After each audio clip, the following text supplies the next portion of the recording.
Hi friend, this is Asif from Campus Law Center, Faculty of Law, Institute of Delhi. Today I would like to discuss landmark topic of insurance and banking law which is mentioned in our case में. Topic का नाम है अबर रिमेई फिडेई, जिसे हम principal of utmost good faith भी कहते हैं. देखिए, ये जो principal of utmost good faith है वो मुख्य रूप से लॉ ऑफ कॉन्ट्रैक्ट में पढ़ना है. और चूंकि इंश्योरेंस लॉ में लॉ ऑफ कॉन्ट्रैक्ट जो है वो बहुत ही वाइटल रोल प्ले करता है, इसलिए हमें इंश्योरेंस लॉ में भी principal of utmost good faith को पढ़ना होता है. क्योंकि हमारा जो ये सिलेबस है जिसे मैं डिस्कस कर रहा हूँ वो इंश्योरेंस एंड बैंकिंग लॉ से रिलेटेड है, इसलिए यहाँ पे मैं जो principal of utmost good faith को जो एक्सप्लेन करूँगा वो मुख्य रूप से इंश्योरेंस के पॉइंट ऑफ व्यू से उसे एक्सप्लेन किया जाएगा. तो चलिए principal of utmost good faith को आसान शब्दों में समझते हैं.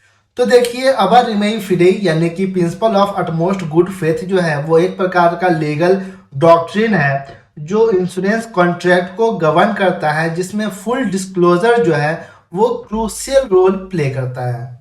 अब इसे हम आसान शब्दों में ऐसे भी समझ सकते हैं. मान के चलिए कि मुझे एक हेल्थ इंश्योरेंस लेनी है और मैं हेल्थ इंश्योरेंस लेने के लिए किसी हेल्थ इंश्योरेंस कंपनी के पास अप्रोच करता हूँ.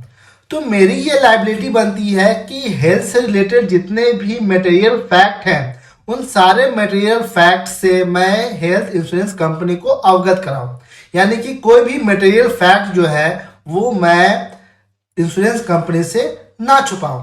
इसी तरीके से इंश्योरेंस कंपनी की ये लाइबिलिटी बनती है कि वो सारे टर्म्स एंड कंडीशंस और उनके जो मटेरियल फैक्ट्स हैं उन सारे मटेरियल फैक्ट से वो मुझे अवगत कराएं. इसे ही हम कहते हैं principle of utmost good faith.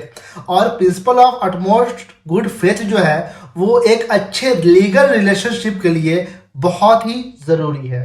क्योंकि अगर दोनों में से किसी ने भी अगर principal of utmost good faith का वायलेशन किया और मामला कोर्ट में गया तो कोर्ट जो है उस आदमी के अगेंस्ट में जनरली फैसला सुनाती है जिसने principal of utmost good faith का वायलेशन किया है, यानी कि जिसने मटेरियल फैक्ट को सप्रेस किया है, मटेरियल फैक्ट को छुपाया है.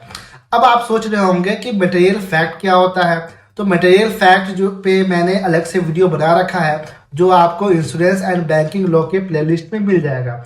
तो आप उस वीडियो को देख करके समझ सकते हैं कि मटेरियल फैक्ट होता क्या है और लाइफ इंश्योरेंस या फिर हेल्थ इंश्योरेंस या फिर मेरीन इंश्योरेंस या फिर फायर इंश्योरेंस में मटेरियल फैक्ट क्या क्या होते हैं और वो कौन से रोल प्ले करते हैं.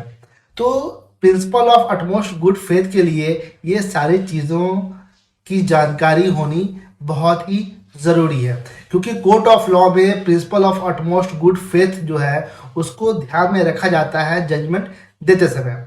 तो आई होप कि आपको ये वीडियो इन्फॉर्मेटिव लगा होगा. अगर वीडियो पसंद आए तो प्लीज़ वीडियो को लाइक करें, हमसे जुड़े रहने के लिए हमारे चैनल को सब्सक्राइब करें. और अगर आपको इस टॉपिक का PDF चाहिए तो व्हाट्सएप नंबर कमेंट बॉक्स और साथ ही साथ इस वीडियो के डिस्क्रिप्शन में मेंशन है, आप मैसेज करके PDF अवेल कर सकते हैं. Thank you so much.